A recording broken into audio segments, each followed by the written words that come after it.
स्वागत है आप सभी का स्टैटिस्टिकल मेथड्स की इस क्लास में।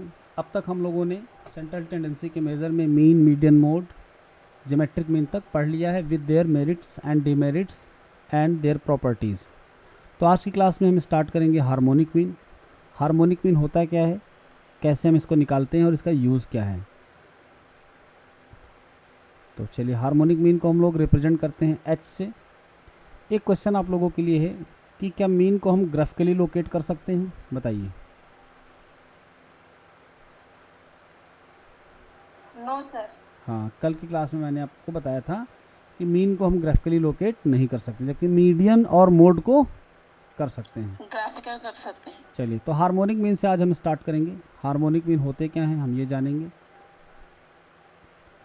हम लोग जब कभी एवरेज निकालते हैं किन्हीं ऐसी वैल्यूज़ का जो पहले से एक एवरेज हों, जैसे कि कार के बारे में अगर हम कहें कि कार पहले घंटे में 30 किलोमीटर प्रति आवर से चल रही है और दूसरे घंटे में 60 किलोमीटर पर आवर की स्पीड से चल रही है, तो उसकी एवरेज स्पीड क्या है। तो ऐसी सिचुएशन में हम किसका यूज़ करते हैं, हार्मोनिक मीन का। तो ये बातें आपको याद रखनी है कि जब हम डिस्टेंस का एवरेज लेते हैं तो हार्मोनिक मीन का यूज़ करते हैं। चलिए ठीक है, आगे बढ़ते हैं। हम हार्मोनिक मीन को हम रिप्रेजेंट करते हैं एच से।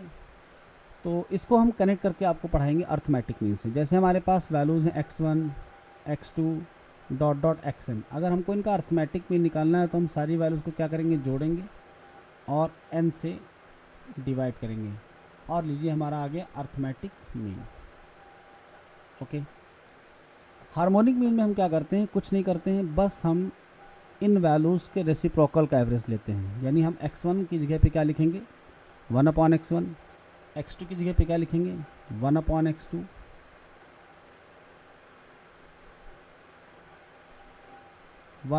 xn, और इसके बाद हम इनका क्या लेंगे, एवरेज।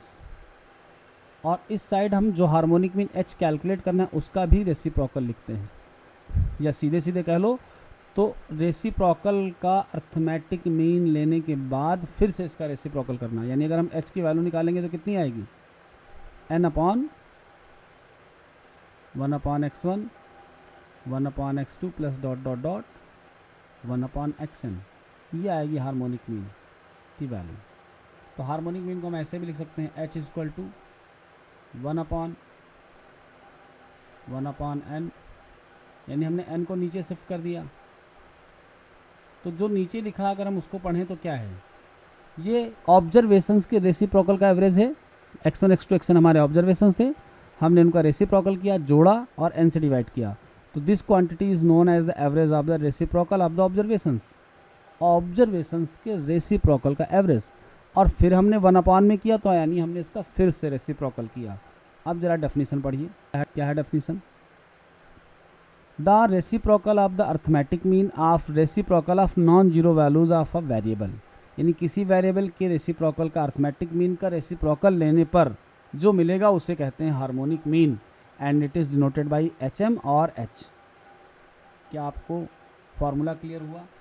अगर हम ऐसे लिखेंगे तो 1/h में लिखेंगे, और अगर h की वैल्यू निकालेंगे तो ये निकल कर आएगी। तो चाहे तो हम ऐसे इसको याद कर लें और चाहे तो ऐसे याद कर लें। क्लियर, हाँ है ना। जी सर। चलिए ठीक है, अब हम आपको सिचुएशन दे रहे हैं, ज़रा बताइएगा। मान लो एक कार है जो A से B तक जाने में स्पीड यूज़ करती है 60 किलोमीटर पर आवर का, और लौटते समय, ये जाते समय स्पीड है और लौटते समय इसकी स्पीड होती है 40 किलोमीटर पर आवर। हम आपसे कह रहे हैं इसकी स्पीड का एवरेज बताइए। बताओ क्या आंसर होगा आपका।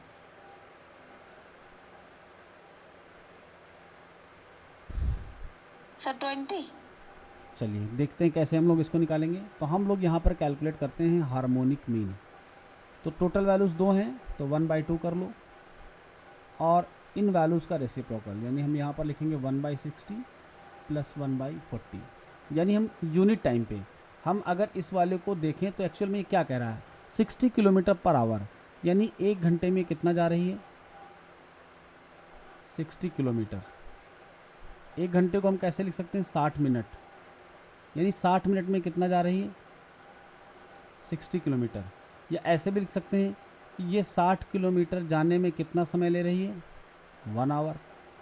तो 1 किलोमीटर जाने में कितना समय लेगी, 1/5। तो ये वो टाइम हुआ जो 1 किलोमीटर जाते समय लिया गया। सिमिलरली अगर हम दूसरी कार का देखें तो 40 किलोमीटर जाने में कितना ले रही है, 1 आवर।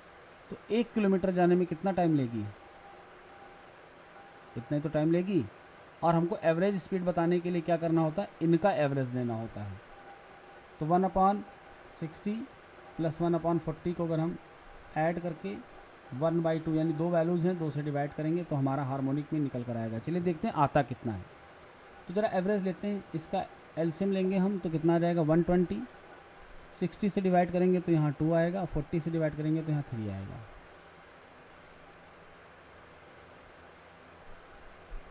तो ये आ गया 5/120 एंड 1/2।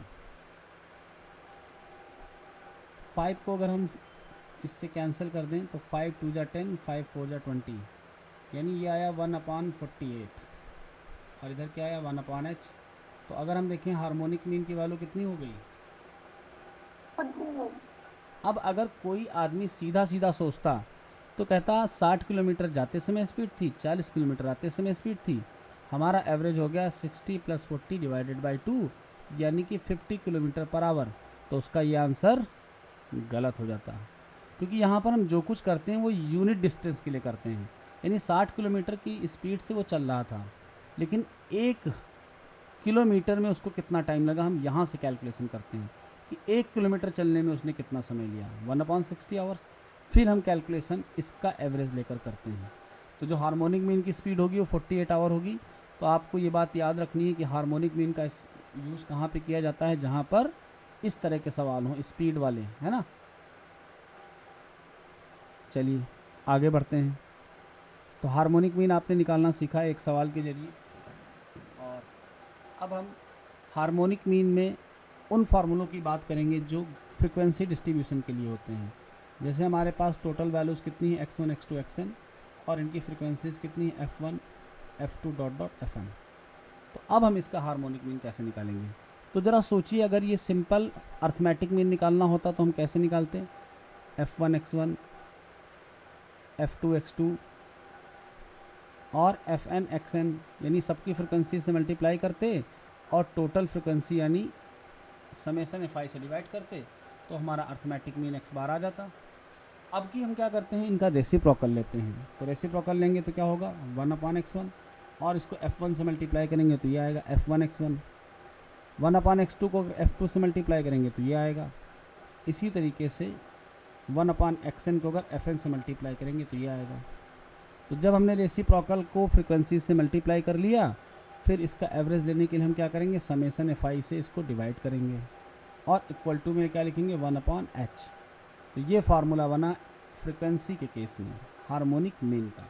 अब इसी में अगर h की वैल्यू किसी को लिखनी हो तो कैसे लिख सकता है, समेसन fi को ऊपर कर दो और ये जो वैल्यू थी उसको नीचे कर दो, f1/x1 प्लस f2/x2, क्योंकि ये ऊपर लिखी थी तो ये नीचे चली जाएगी, उल्टा कर हो जाएगा ना इसका, fn/xn।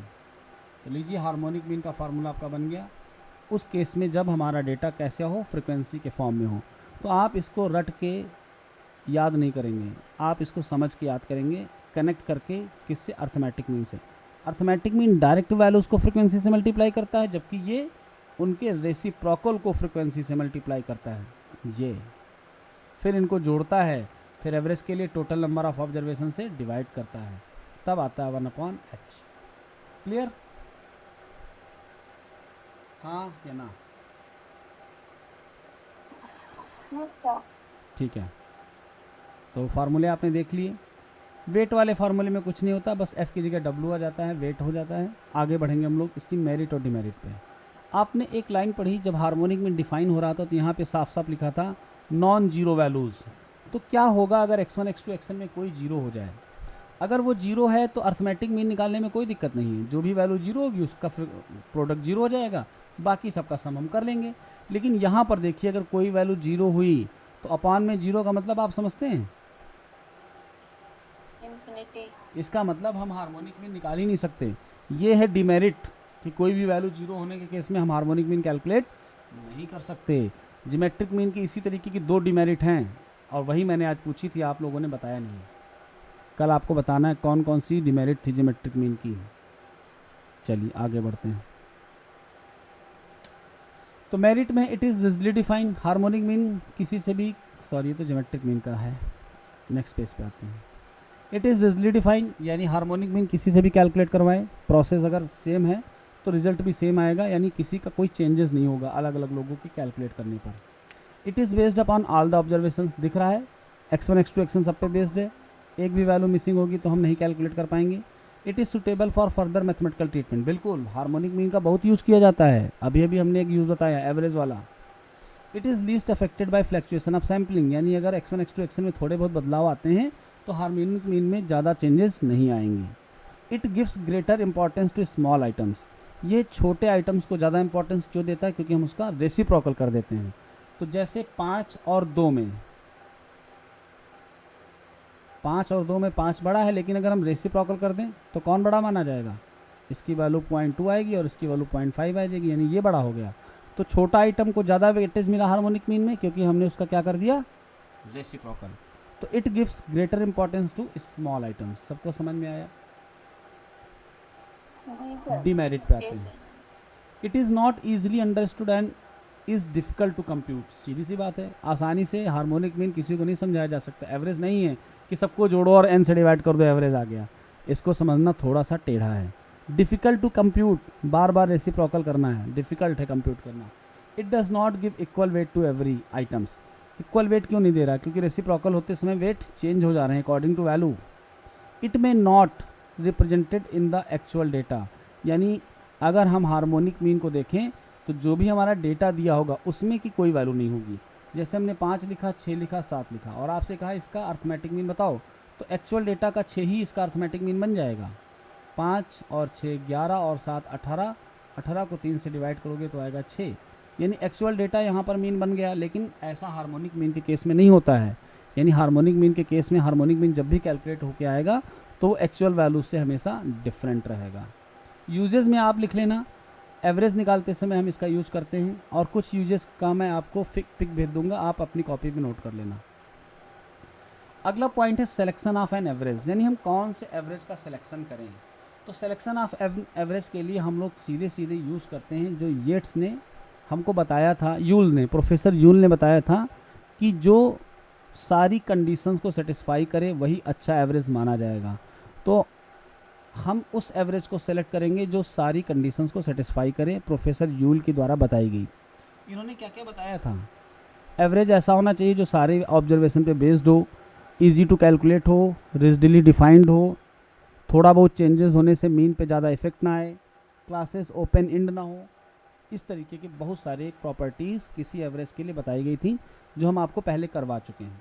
फिर भी हम इसको पढ़ते हैं। From the proceeding discussion it is evident that no single average is suitable for all practical purpose. अगर हम सारी परिस्थितियों को देखें तो कोई भी एक एवरेज ऐसा नहीं जो सबके लिए सुटेबल हो। अगर हम एट्रीब्यूट में डील करें, यानी ब्यूटी में, ऑनेस्टी में, तो मीडियन अच्छा माना जाता है। अगर हम मार्केट का नेचर समझें तो मोड अच्छा माना जाता है। अगर हम 2 स्पीड का एवरेज निकालें तो हार्मोनिक मीन अच्छा माना जाता है। अगर हम इंडेक्स नंबर या पॉपुलेशन की ग्रोथ को कैलकुलेट करना चाहें तो ज्योमेट्रिक मीन, यानी प्रैक्टिकल सिचुएशन बदली और एवरेज बदल गया, तो कोई भी एक ऐसा नहीं बना जो सबके लिए काम आए। Each one of the average has its own merit and demerit, her average की अपनी अच्छाइयाँ हैं और खूबियाँ हैं, एंड दस और इस प्रकार its own particular field of importance and utility, यानी इसकी अपनी एक फील्ड है जिसमें इसका यूज किया जाएगा और इसका उपयोग किया जाएगा। We can not use the averages indiscriminately, यानी हम एवरेज को यूज नहीं कर सकते भेदभाव करते हुए। A judicious selection of the average depending on the nature of the data, एक अच्छा या बुद्धिमत्तापूर्ण एवरेज कौन सा होगा जो डेटा के नेचर पे डिपेंड करे, कैसा हमको डेटा मिला उसके हिसाब से हम एवरेज यूज़ करेंगे। अगर क्वांटिटेटिव डेटा है तो मीन निकालेंगे, क्वालिटेटिव है तो मीडियन निकालेंगे। And the purpose of the inquiry is essential for sound statistical analysis, और हम ये भी देखेंगे कि कौन कौन से पर्पज हैं जहाँ पर हम एप्रोप्रिएट एवरेज का यूज़ करेंगे, जैसी ज़रूरत वैसा। ग्रोथ निकालेंगे तो फिर हम ज्योमेट्रिक मीन ही यूज़ करेंगे। Since arithmetic mean satisfies all the properties, लेकिन अगर हम बात करें कि अर्थमेटिक मीन जो कि सारी प्रॉपर्टीज़ को आइडियल एवरेज की सेटिस्फाई करता है, जो कि let down by professor Yule, जो कि प्रोफेसर यूल ने बताई थी, इस फैमिलियर टू अ लेमैन, और साधारण व्यक्ति के लिए अर्थमेटिक मीन समझना बहुत आसान होता है। हर कोई अर्थमेटिक मीन को जल्दी समझ जाता है। आप अपने पापा को भी समझाओगे या किसी किसान को समझाओगे कि पहले साल तुम्हारी फसल 10 क्विंटल हुई, इस साल 15, एवरेज आया 12.5, तो वो समझ जाएगा कि हाँ क्या कहना चाह रहे हैं। लेमैन मतलब साधारण आदमी को, जिसने मैथ ना पढ़ी हो, स्टैट्स ना पढ़ी हो। And further has wide application, और अर्थमेटिक मीन का वाइड एप्लीकेशन भी बहुत यूज होता है in statistical theory at large. It may be regarded as the best of all the averages. तो इन सभी पॉइंट्स को मद्देनज़र रखते हुए हम कह सकते हैं कि अर्थमेटिक मीन अच्छा है, लेकिन सिचुएशन बदलते ही हम एवरेज को चेंज कर कर पढ़ेंगे। चलिए हम आज स्टार्ट करेंगे पार्टीशन वैल्यूज़। तो पार्टीशन वैल्यूज़ होती क्या हैं, इनको हम देखते हैं, और कैसे हम इनको समझ पाएंगे ये हम देखते हैं। तो अभी एवरेज में किसी को कोई दिक्कत, कहीं पे कोई समस्या हो तो बताइए। नो सर, कोई दिक्कत नहीं। चलिए रिवीजन करेंगे, फिर क्वेश्चंस पे हम आएंगे। ओके।